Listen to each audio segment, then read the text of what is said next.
Shalom. We spreken vandaag uitgebreid met David Zadok. Hij is directeur van Hagefen Publishing in Israël en daarnaast voorganger. We ondersteunen hem en zijn organisaties al jaren en wilden van hem weten: hoe is het om vandaag de dag in Israël te leven als Messiasbelijdende Jood? I think when I look back in my youth and the fact that I lived in 3 different countries, born in Israel, lived in Iran, and grew up in the United States, I think that probably my identity, much of it was actually formed while I was in the US for 2 reasons. One was because that's when I was about 17 years old and much of my personality and who I am was shaped. But that was also the age that in the United States I came to faith. So much of my identity and who I am was formed as a result of that. And living in both East and West has given me a much broader worldview.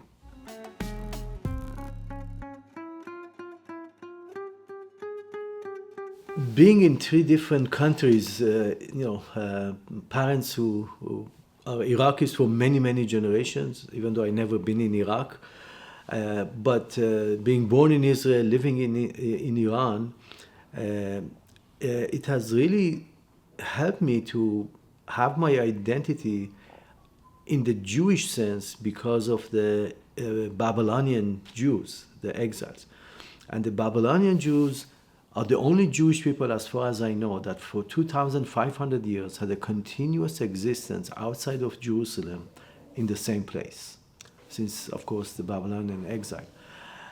And I think that really gives me much deep roots in terms of my identity as a Jewish person, but of course, as a Jewish believer and as a Messianic Jew, it connects it far deeper and greater.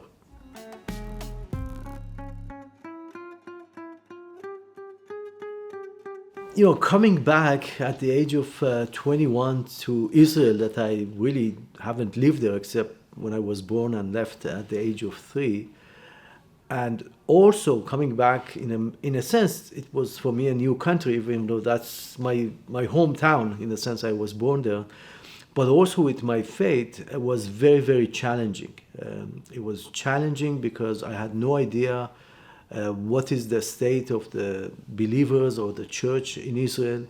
I didn't know any believers, and obviously my family wasn't so excited, to put it in the mild way, about my faith. So it was a challenging, and I felt that I'm in a kind of a spiritual war in trying to find some fellowship and a good congregation that I can connect with. It took me about 7 months to find the Grace and Truth congregation plugged in.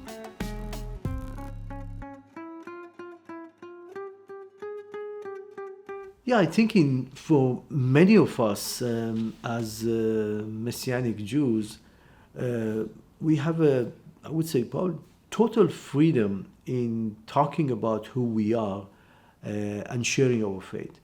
I think there are some small towns and villages that the situation is more challenging there because of the population. But I think in general, again, going back to the war has made and put a focus on something totally different, that I think if it wasn't the war, it would be possible that there would be more challenges and even persecution against us as Messianic Jews.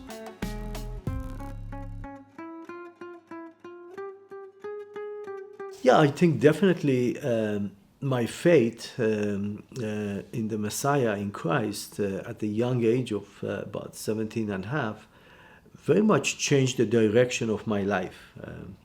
I think it changed it at least in 2 ways. The second way, of course, was my calling to be a pastor, and before that, an elder. But I think also it changed the direction in a sense that I always thought that there is a need of the gospel among the Jewish people. Because the first time that I heard the gospel, I was about 17 and a half in the US. And when I heard the gospel, I asked myself, I said, how can it be, if this is true, and if Jesus is the Messiah of Israel, how is it that nobody in my family, not in Iran, not in Israel, not any others, relatives and friends that I know and I've been in contact with for so many years, have never heard of this? And I think that's when really the Lord put kind of the seed of the work and the calling in my heart, which only later on became clear in terms of the becoming a pastor and a shepherd.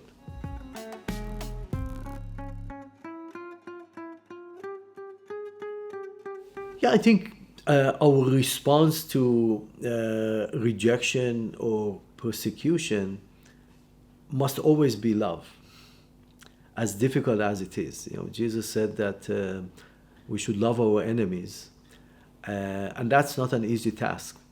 But I think that that's the best response.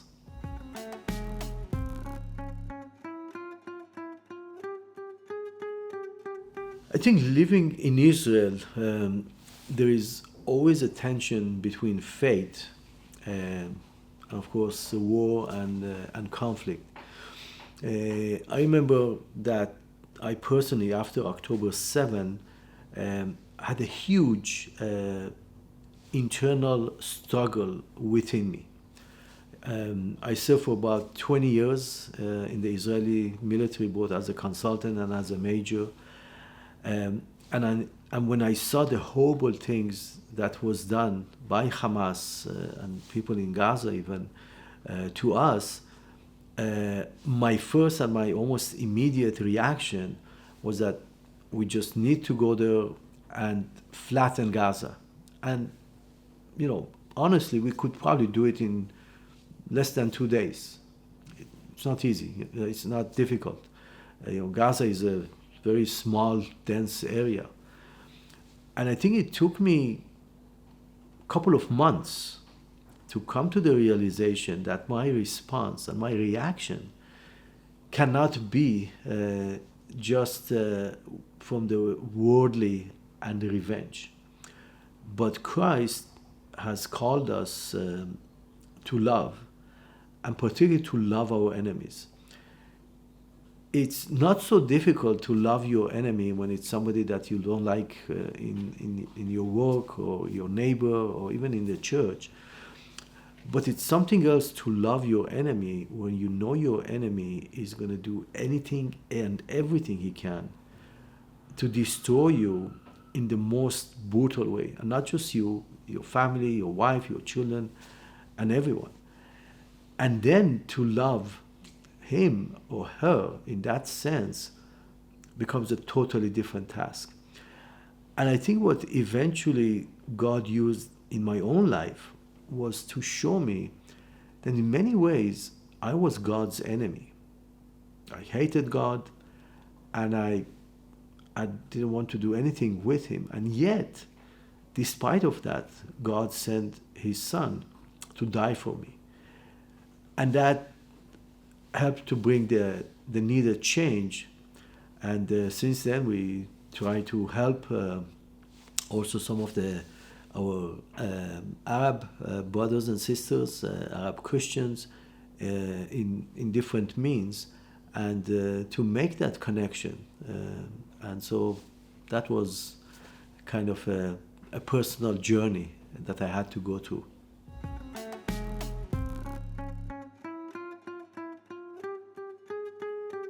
I think when I look back at my life, what surprises me is really the journey that God had brought me. I never in my wildest dreams I thought that I would be where I am, both in terms of my my calling, both in the church and also Hagefen Publishing. Certainly the family, the wife, the children, and our grandson, and soon a granddaughter. But I think also the various countries and nations that I have been traveling and talking about faith, preaching the gospel. I think I've probably been in about 40 or 45 different countries in this journey. And I think that that's really the surprise, the biggest surprise, which really shows the sovereignty of God and how we never know how our background, the way we grew up, our family and history, how God uses that in accomplishing what He has planned for each one of us before the foundation of the world.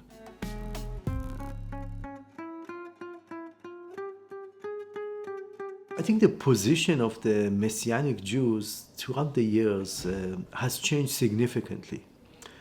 I would say that probably the greatest change has been since the October 7 war. Because a few things happened in that period of time. The first thing was there were at least few hundred Jewish believers who served in the military in various places in the army. Our own congregation, Grace and Truth, initially we had about 35 soldiers. Some of them were very much part of the congregations, others were the grandson or nephew or others. And so they, first of all, made a big impact because in the battlefields, wherever they were, all the way from Lebanon to Gaza and in the West Bank, Judea and Samaria, they were able to share the gospel. So more and more people heard about the faith, the Messianic Jews. The other thing was that not just our congregation, but many other congregations were very much involved in providing financial assistance to purchase life-saving equipment. I think our own congregation, Grace and Truth, we probably provided something like almost 7 million shekels, something about almost 2 million euros in aid for the war. And I would say probably 90% of that has gone to hospitals, to different units, to non-believing families who have been evacuated. I think personally, I never dreamed that I would be sitting with high officials in the government, in the military, and the heads of hospitals, and to talk about who we are and why we are helping. Of course, we are always connecting ourselves with the evangelicals, who are in our days the best friends that Israel has.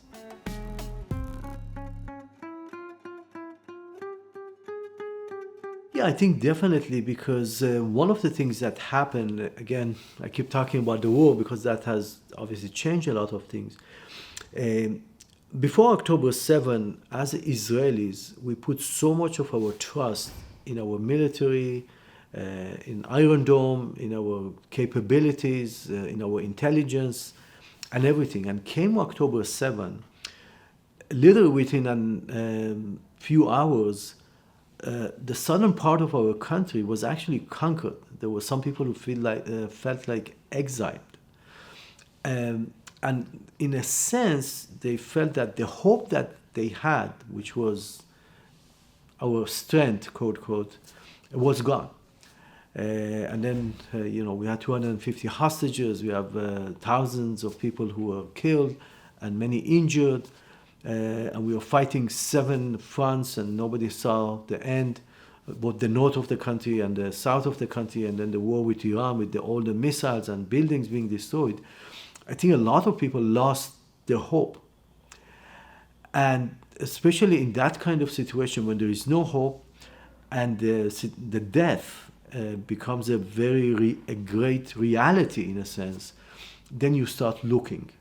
And also as you look inside and to the system, into the religious system, you see the emptiness of it.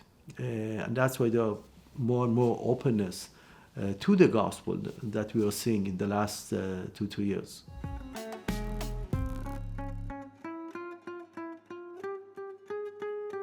I think that for us as Jewish believers, there is a tension and vulnerability from our own people, mainly, not only, but mainly because of the history. When you look at the history of the church, or I should say maybe quote church, with the Jewish people, they haven't been very friendly. And I think for many of us, looking back to the Crusaders, later on to the Inquisition, to the pogroms in Russia, and of course the Holocaust, for Jewish people, all of these things happened to us by Christians. My own family often reminded me, saying, how can you believe in such a man that in his name so many of our people were killed and persecuted? And they kept reminding me that more Jews were killed by Christians than by Muslims. And this is factually true. So I think that has created baggage that makes it very difficult for Jewish people to come to the understanding of Jesus as the Messiah. One of the things we often say in Israel is that the best kept secret is that Jesus was a Jew.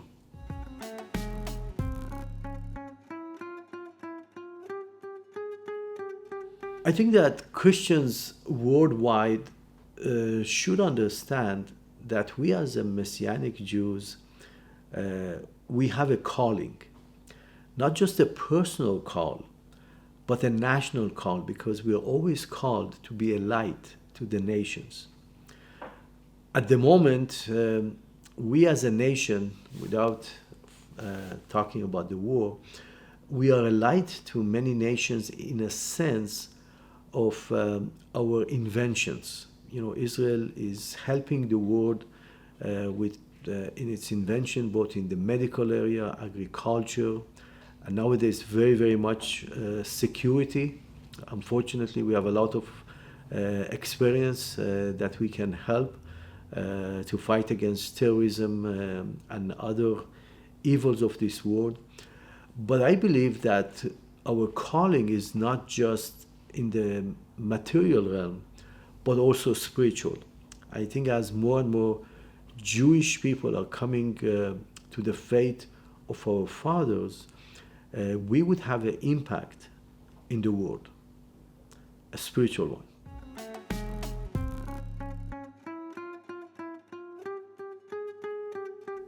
What really gives me hope for the Messianic community is the promises of God. Is the fact that our God is a faithful God. He's a covenant keeper, even though we are covenant breaker. And He has made great and wonderful promises to us as Jewish people, as Jewish believers. And some of those promises has not yet been fulfilled. The big one that I'm looking forward to it is one day when all Israel shall be saved.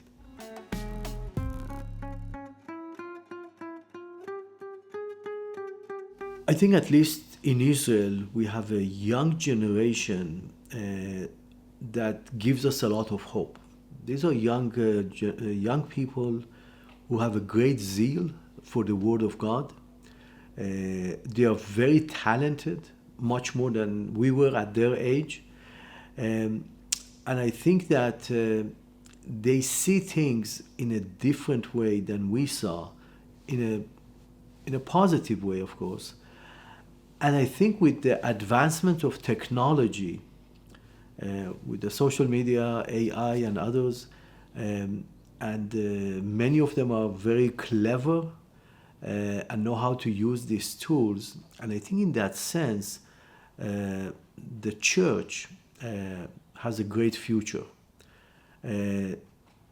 First and foremost, because of the promises of God, but secondly, because of the younger generation that God has raised with many gifts, many capabilities, and the willingness to serve. And so we are one of our task, one of my tasks is really to make sure that we are passing on the baton to the next generation and giving them the training and everything they need so that they can continue to run. And hopefully they can stand upon our shoulders and run even further than what we have run.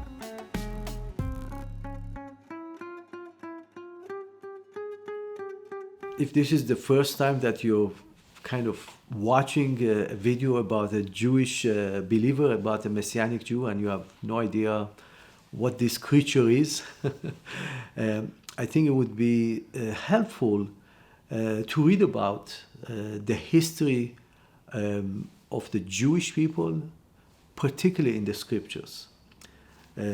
Because the Old Testament shows the direction that God is bringing the Jewish people. And of course, when you come to the New Testament, which kind of clarifies much of the Old Testament that was often in the shadow in a sense, it realizing, that we as Jewish people, and certainly as Jewish believers, we have a call. And, the writers of the New Testament, all of them maybe except Luke, were Jewish. The church started with the Jewish people. But sadly, for various reasons, at some point the church rejected the Jewish roots of our faith and adopted a much more Greek and almost a pagan philosophy.